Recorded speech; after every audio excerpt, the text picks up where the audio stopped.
Hello, everyone, and welcome to another Green Dragons Gaming Club.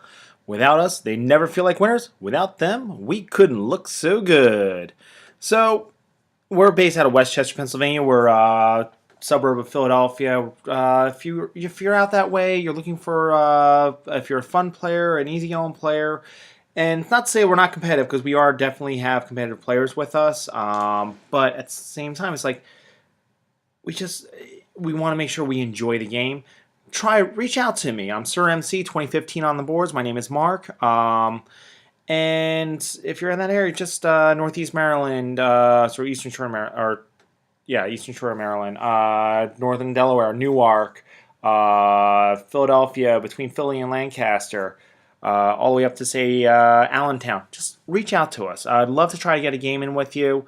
If you're a good fit, we're more than happy to welcome you into our club. And again, the point is to enjoy the game and keep this hobby alive. And right now, this is going to be a ninth age battle report for 2,500 points. So today we have Dwarven Holds versus the Empire of Sonnstahl. Of course, playing my Dwarven Hordes, or Holds, I'm sorry, Dwarven Holds. And I'm playing Dan. Dan is our local Empire player currently. And he turned around, he's trying to tweak his list. I'm pretty solid on the list I have. So I'll show you this list in just a quick moment. So the Empire of Sonnstahl, first off, he's got a marshal on a warhorse, and so that has barding and everything else. So that's going to go into his unit of knights. The thing with the knights, though, is it makes them immune to psychology, which is one of the buffs he naturally gives them. So when I look at this list, nothing is jumping out at me saying I'm scared. It just isn't. But the thing, and I think that's part of Empire. It's not the units that Dan chose. That's part of Empire. Halberdiers, yay. Spearmen, yay. Imperial Guard, great weapons. All right, that's a yay. But here's the thing: is that's like taking dwarves with hammerers. They die in droves because they only have a 4-up armor save. The Imperial Guards with shields. That's like my Deep Watch is an animal unto themselves, but he's got the running banner with them, and then he's got the 2 units of 5 huntsmen. He's got the cannon and a mortar. Mortar doesn't scare me because it's strength 6 and then strength 3 everywhere else in the whole 5-inch template. The crossmen don't scare me. And there's one thing I forgot to put on here is he's got that buff wagon that makes everything distracting within 6 inches. But here's the thing: is it synergizes.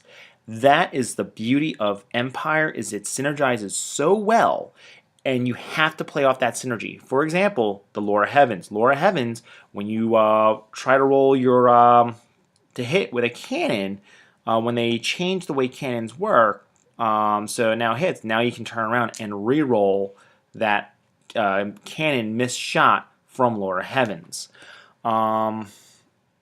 The crossbowman, if the parent unit is within so many inches, and now the crossbowman can turn around and shoot at you as they get charged, or you can get countercharged. There's so many different things, and it's all about finding that synergy. Over here is my Dwarven Holds list. Really pretty much the same. I'm trying to tinker with my King on the Throne right now. I have done some minor tweaks where I actually have Whole Guardians in this list, and I've thrown some banners in there because we're going to a tournament. I'm not sure if Dan's going to be able to come, but Ryan, who's Pretty Boy, and Dave, who's Stumpyford, we're all going down to. It's called the Quest for the Grail. It's in Durham, North Carolina. It's on the weekend of December 3rd, 4th, 5th, or whatever that first weekend of December is. It's at the store called Atomic Empires. It's atomicempires.com.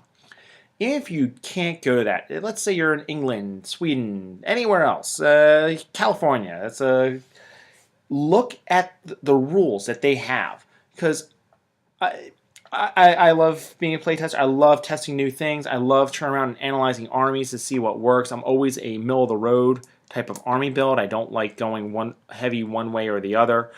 But scenarios to me can really make make or break a game because if it's a bad scenario, it's not going to be fun versus just playing a normal straight up kill the other man.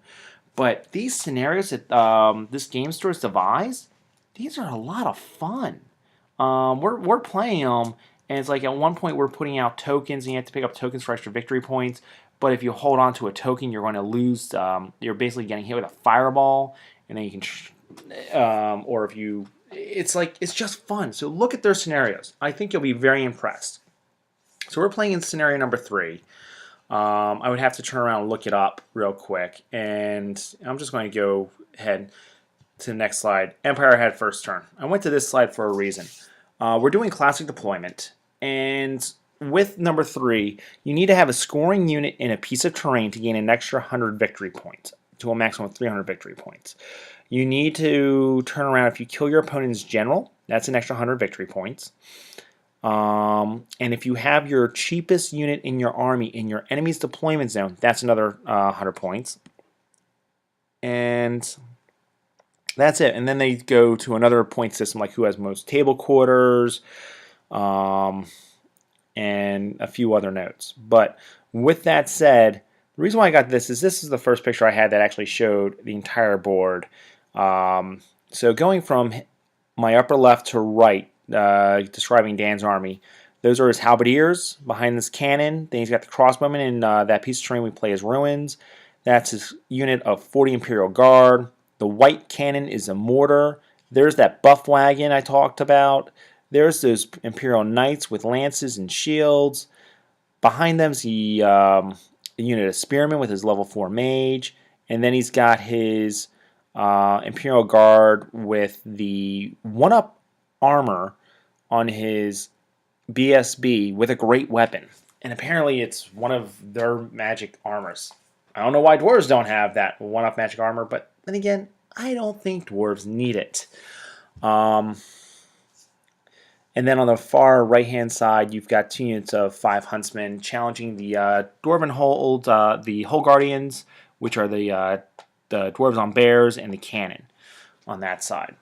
So what we started doing is we started placing a unit each. And I placed one, he placed one. And he started off, he had the halberdiers down in the corner, he had his crossbowmen, and then he put his 1 unit of Imperial Guard.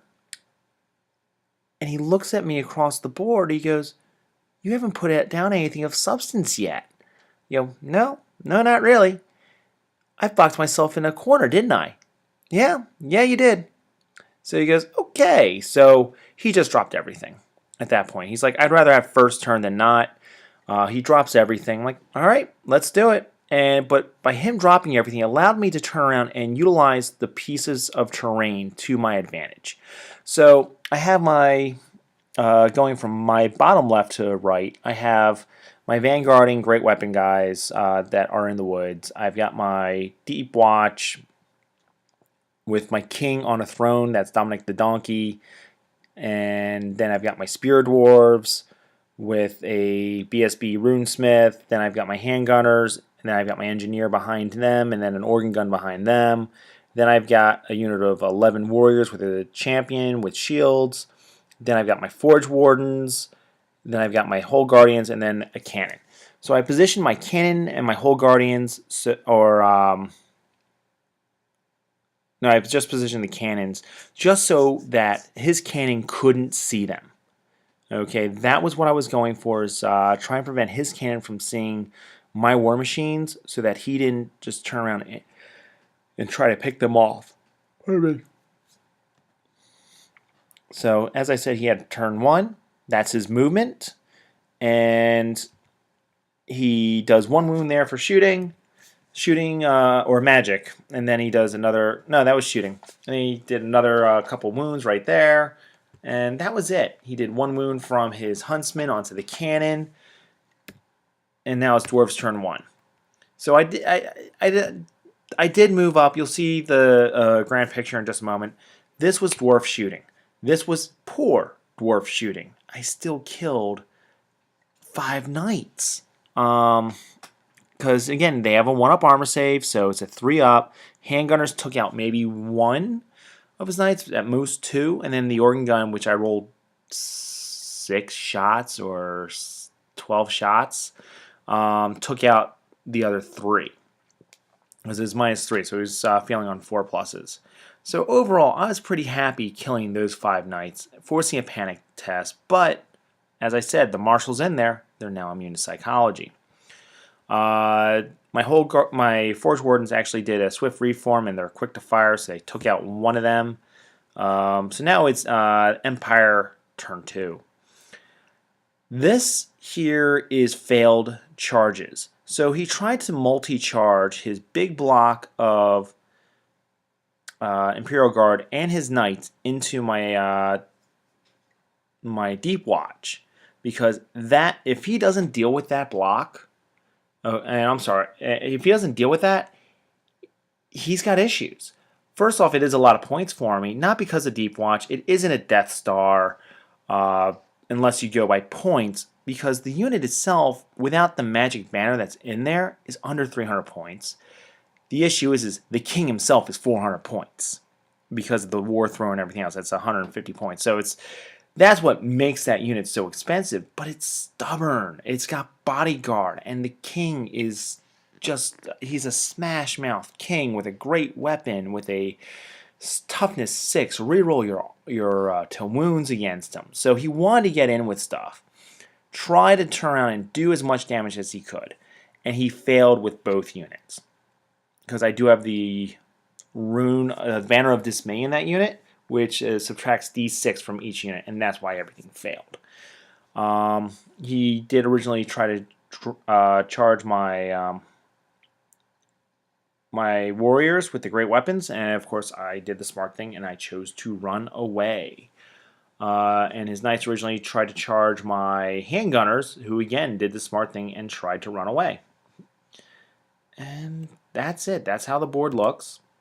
His cannon fired, put 2 wounds on my whole guardians, because again he hit and then he rolled a 2 to wound, which is ordnance, so d3 plus 1.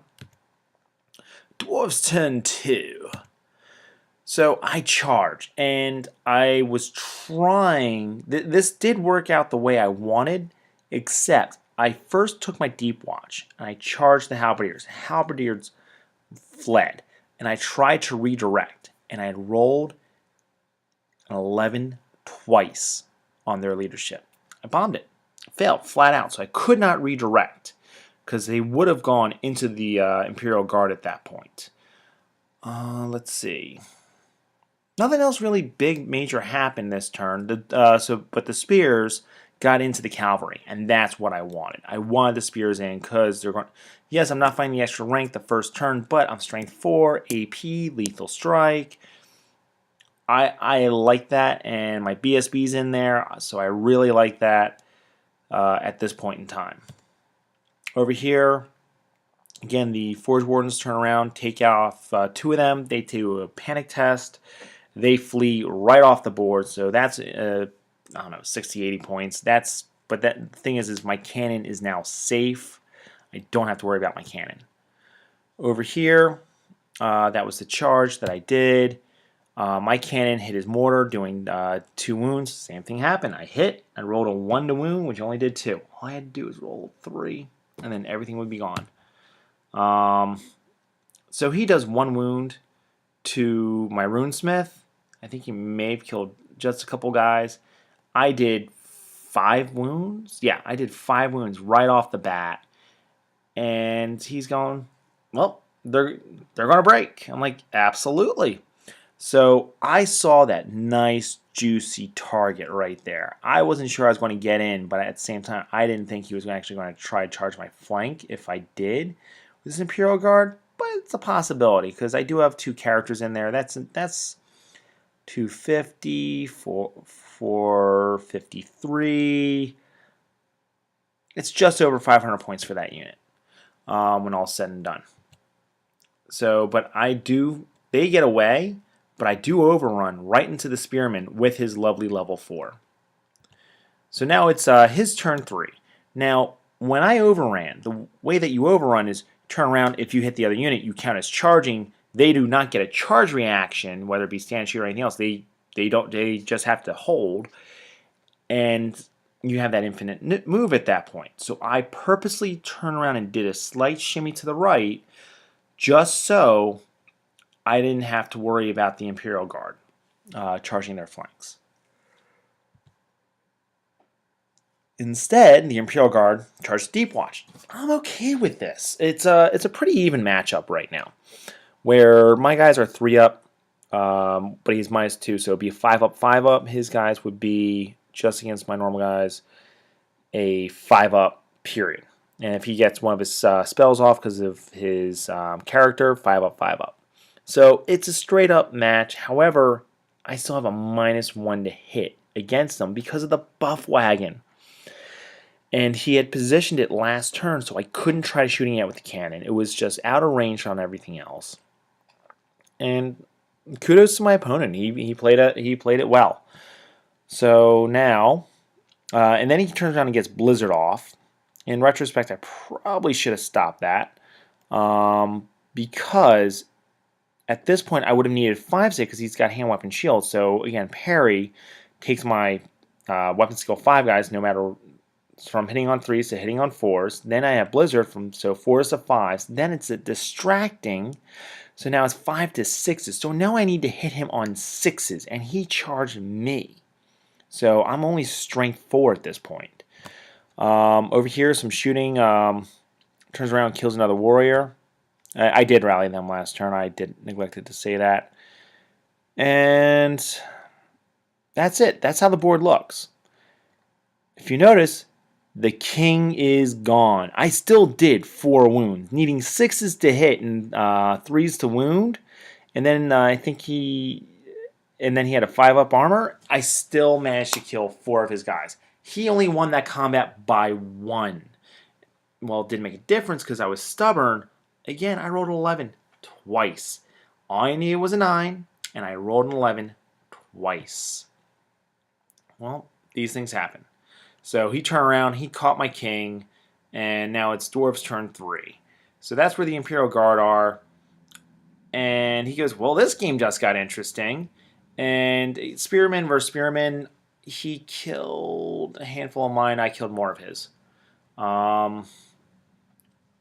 And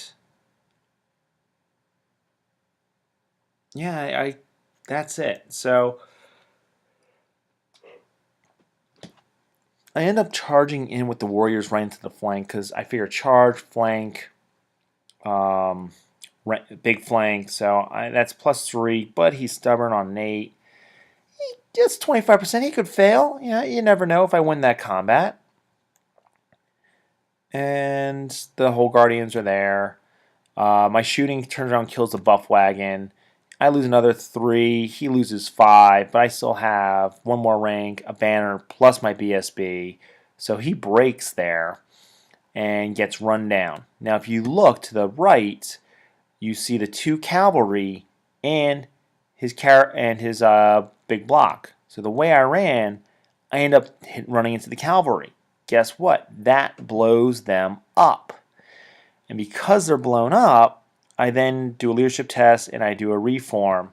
I form them in a way, let me go back, in a way that he can only get in at most 2 to 3 models. So that's only 4 models with those great weapons versus my Spear Dwarves. So there's his Jon Snow. So it's Empire turn 4. Oh, I'm sorry. I chaffed him up using my engineer. I did not charge him that turn. And then he failed his leadership test to redirect because he really wanted to go after that organ gun, which actually is a decent chunk of points, but he failed his redirect test. So he just goes into the wind, going a couple inches forward. So that's how the board looks. Here, as I said, he can only get in 2 models of that Imperial Guard with the great weapons. And my great weapon guys are kind of standing back, throwing their javelins or throwing axes at that one unit. That's it. That's the way the board looks. The Forge Wardens are claiming that piece of farce and taking out his cheap chaff. Shooting or magic, that had to be shooting. Shooting wise, he did 1 wound. How he did one? Oh no, yeah, how he did 1 wound? Oh, he Ruby Ring of Fire from his paladin. His cannon does kills 2 of my Hole Guardians. And over here, I lost a couple. I think he lost a couple, so now it's just a straight up fight. So he matches me at this point, and now it's Dwarves turn 4. So I move that one remaining Hole Guardian straight up. I do finally charge in that flank, which I thought was last turn, but apparently it was this turn. And that was it. I really didn't do much else. How we got to turn 5. I didn't lose that many dwarves, and neither did he. But we have the same number of ranks, and I think this turn I need a 6 to stay. I end up staying. My dwarves that charged in, I did win combat, but he was stubborn. He makes his test, he reforms, and those warriors are done. May have been a bad choice, may not have been a bad choice, but at the same time it saves my organ gun, but I should have gotten my handgunners the heck out of dodge. Either should have pulled them back, or I should have just done something different at that point. Again, with my warriors on the side, I think at this point, if I run them up to try to get around, I'm too slow to get around his line of sight. And the only thing I can think of is to move backwards, because they're not doing much other than luring in his halberdier unit. Again, I think I rolled a misfire and do one. No. I don't know how he did 1 wound to my guy there. Over here, I lost 5. He lost 2. And that was it. His BSB is against my BSB in a challenge. Dwarves turn 5. My bear finally gets in there. And, of course, he ate the unit of dwarf infantry, and now he's into the handgunners on the side there, which was to be expected. So if you notice, I have 5. I have a total of 10 dwarves left plus my BSB. There's one issue. So he turns around, and after this combat, he has me down to a total of 3 dwarves, 2 from the unit, and my BSB. After this combat, my shooting turns around and takes all that out, and he easily killed my handgunners. There was nothing there to do, and he moved forward. The reason why he moved forward was he wanted to get closer to the piece of terrain in the middle so he can get an extra 100 victory points. So now it's Empire turn 6. It's like, well, might as well just go forward, and that's it. During turn 5, he did move up, or he failed, or something that allowed my warriors to just move past around his line of sight. The halberdiers, so he re-maneuvered his halberdiers to face my warriors with the great weapons. And that's it. I mean, other than losing my king's unit, and that's something that shouldn't have happened. Deep Watch, there's a debate going on. Deep Watch versus Greybeards. Deep Watch to me is superior because, I mean, if you're worried about psychology, take the 5-point magic banner for that unit. That gives them always pass terror tests and immune to the effects of fear. It's just you throw a king in there. You throw a hard-to-kill character in there.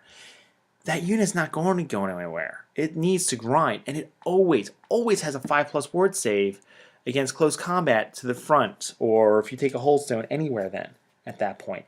And they are weapon skill 5, strength 4. They both are, but I don't know. I'd rather have Deep Watch. And then they also give you during movement phase that ability to flee if needed. And before I got charged by that Deep Watch, I actually sat there and was contemplating fleeing. I even turned to my opponent like, I think I should flee.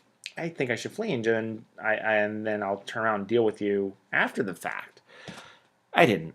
But as they always say, hindsight is 20/20. And that's it. So again, my opponent turned around, took that. He shoots there. He kills 2 more of my dwarves. Over here, he gets me down to 1 dwarf. He already killed my unit champ in the last with the spearman. So this time, you turn around and I'm down to my banner and my BSB. But between the bear on the side and everything else, doing that many wounds, and one of the casualties is his BSB. So they're no longer steadfast or stubborn. Though they are steadfast, doesn't make a difference. He rolled like a 9 or something. It was higher than their leadership, so they break. And now it's dwarves turn 6, and I caught them. So my game plan is I want to get my spear dwarf into that piece of terrain, because even though he's only 1 model now, he's what's left of the unit, and he can get me victory points. And so I see the mortar. I'm like, all right, I'm going to charge the mortar and then do an overrun into that piece of terrain, and that's it. Over here, I declared charge on the archers or the crossbowmen. He kills 1 from the stand and shoot reaction, and I did make my panic test, but I failed to charge. And there my organ gun kills 5. I was hoping for more, but again, it was a hope against hope. End result: Dwarven holds minor victory. So before we started adding all these extra points and everything else, it was 11-9 because it was just over a 200-point victory. This was a fun game. I love playing Dan. I really enjoy playing Dan because we then sit down, we analyze the game after the fact, and the Deep Watch should not have broken. I mean, he even turned around. He's like, yeah, it happens once every 267 games. I'm like, all right, well, you know, they are tough nuts to crack, but they cracked, and I was able to still pull out a victory, a hard, well-fought victory for Dwarven Holds, and my opponent did play a good game. It came down to the MVPs. So the Spear Dwarfs taking out his level 4 mage, taking out his cavalry unit with his marshal, taking out his Imperial Guard with the help of the bear at the very end. I mean, that unit is a 250-point unit with the BSB, which makes it a 458. Then you turn around and add the Runesmith, which really did nothing in this game, and he's only 87 points. So we're just over 500 points for that unit. And by the time it reached the Imperial Guard, all I had was the BSB and the Spear Dwarves. So, I mean, that to me was my MVP. They not only earned their points and then some. For the Empires of Sonnstahl, the big block with the Warrior Priest, I kept trying to challenge out to get that Warrior Priest into combat whenever I could, and he's like, no, no, no, don't care, no. And the only thing I can think of is I really wish that if you decline a challenge, you lose Bodyguard for whatever character is affected. I think that's a rule I would like to see come down the pike. I'm not sure if I'll make it a house rule or not, because we are doing a campaign, but the campaign's on hold because one of our members is on his honeymoon. But it's a distinct possibility. Any questions? Please feel free to reach out to me here on either YouTube or again, I'm SirMC 2015 up on the 9th Age forum. And until next time, bye.